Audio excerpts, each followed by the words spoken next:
RTV app వార్తల్ని క్షణాల్లో చదివే అవకాశం ఉంటుంది. ఒక న్యూస్ పేపర్, ఒక టెలివిజన్ ఛానల్ మీ చేతుల్లో ఎప్పుడు. ప్రతి రైతుగా లేకుంటే మొత్తం కుటుంబంలో ఒకరిగా అనేది కూడా ఒక క్లారిటీ లేకుండా అంటే మసిపూసి మారేడుకాయలాగా కానీ చేస్తున్నారు. కాబట్టి మనము లోతుగా ఎన్ని చూస్తే అందులో ఉన్నటువంటి రిస్కులను బయటపడతాయి. కాబట్టి స్థానికంగా మీరు వీటి మీద కూడా ఫైట్ చేయాల్సినటువంటి అవసరం చాలా ఉంది. కాబట్టి వీటన్నిటి మీద కూడా మీరు సిద్ధంగా ఉండాలని చెప్పి తెలియజేస్తున్నాను. అంతేకాకుండా ఈరోజు కాంగ్రెస్ గవర్నమెంట్ లో చెప్పింది చేస్తున్నాం, చేసేదే చెప్తాము అని అంటున్నారు. కానీ చెప్పినటువంటి 6 గ్యారంటీలలో ఇప్పటి వరకు ఎన్ని గ్యారంటీలు నెరవేర్చారు అనేది మనం నిలదీయాల్సినటువంటి అవసరం ఉంది. ముఖ్యంగా ఈ కాంగ్రెస్ ప్రభుత్వం వచ్చినాక పెద్ద ఎత్తున మోసం చేసింది మహిళలను.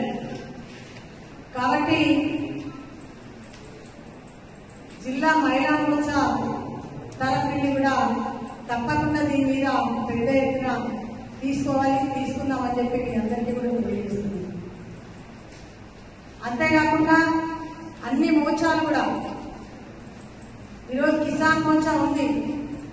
తప్పకుండా రైతుల తరఫుని కిసాన్ మోర్చా తరఫుని కూడా పెద్ద ఎత్తునగా మండలాల వారీగా మనం స్టేట్ పార్టీ ఇచ్చినప్పుడే కాకుండా జిల్లా తరఫుని కూడా తప్పకుండా వాటి మీద ఫైట్ చేయడానికి సిద్ధంగా ఉండేటట్టు మీ మండలాలలో అన్ని మోర్చాల కమిటీలు కూడా కంపల్సరీ వేసుకొని ఉంటేనే రేపు వీటన్నిటికీ మనం ముందుకెళ్ళడానికి అవకాశం ఉంటుంది.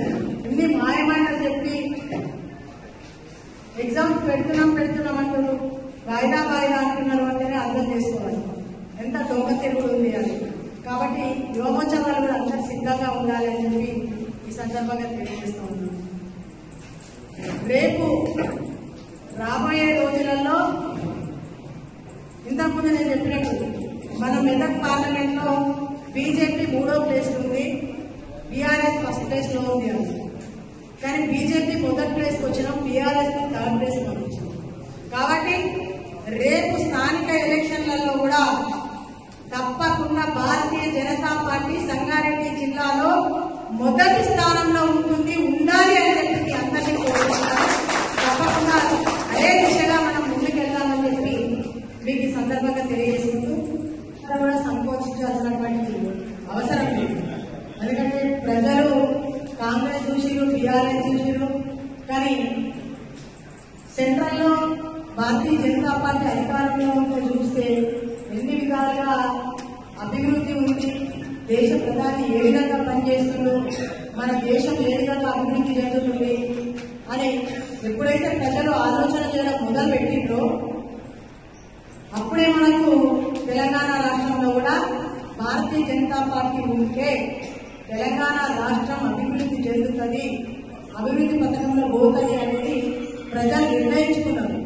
అందుకే మొన్న పోటాపోటీ అధికార పార్టీలో ఉన్న కాంగ్రెస్ ఎంపీ వస్తే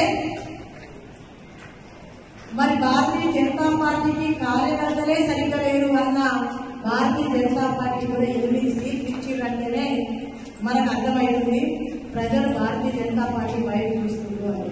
ఎందుకంటే సెంట్రల్లో మోదీ ఉంటే ఏ విధంగా అభివృద్ధి జరిగిందో నిజంగా తెలంగాణ రాష్ట్రంలో అయితే మొన్న ఎలక్షన్స్ అప్పుడే ప్రజలందరూ కూడా ఆలోచించారు, తప్పు చేసినాము. మనం మొన్న జరిగిన 7 నెలల కింద జరిగినటువంటి ఎలక్షన్స్లలోనే 6 గ్యారంటీలు అని నమ్మి ఓటేసి మోసపోయినాం, మనం తప్పు చేసినాం. భారతీయ జనతా పార్టీని గెలిపిస్తే ఈ పరిస్థితి ఉండేది కాదు, మన పోయి మనమే దొంగుకున్నాం అనేది ఈ రోజు తెలంగాణ రాష్ట్రంలో ఉన్నటువంటి ప్రజలు ఓటర్లు ఆలోచించారు. కాబట్టి ఎంపీగా గెలిపించారు. అదే ఆలోచనని ముందుకు పోతే తర్వాత వచ్చే అసెంబ్లీ ఎలక్షన్స్లలో కూడా భారతీయ జనతా పార్టీకి గెలిపించాలనే ఆలోచన ఉంది. కాబట్టి అదే దిశగా భారతీయ జనతా పార్టీ కార్యకర్తలు, నాయకులు ఈ 4 ఏళ్లు ఆల్మోస్ట్ 1 ఒక 4 ఏళ్ళు మనం తప్పకుండా ప్రజల పక్షాన ప్రజల మధ్యలో ఉండి పోరాడితే అది సాధించడం చాలా ఈజీ అవుతుందని చెప్పి సందర్భంగా మీకు తెలియజేసుకుంటూ మరిన్ని వీడియోస్ కోసం ఛానల్ ని సబ్స్క్రైబ్ చేయండి, లేటెస్ట్ అప్డేట్స్ కోసం వాట్సాప్ ఛానల్ ని ఫాలో చేయండి అండ్ లింక్ డిస్క్రిప్షన్ లో ఉంది.